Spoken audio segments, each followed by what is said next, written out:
Morning, everybody.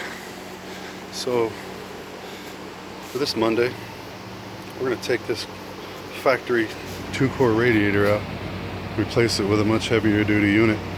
Now that the air conditioner is working, all the accessories are functioning as they should. The Houston heat is just terrible. Motor just started to get a little warm while we were idling up with the AC.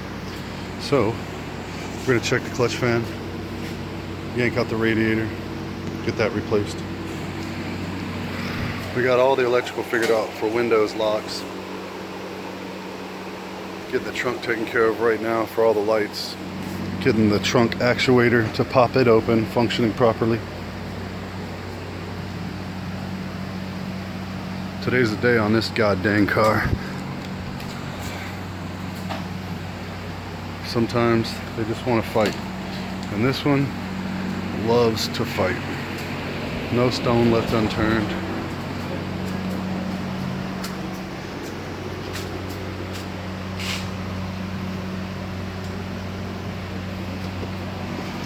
Today is the day. Stay tuned.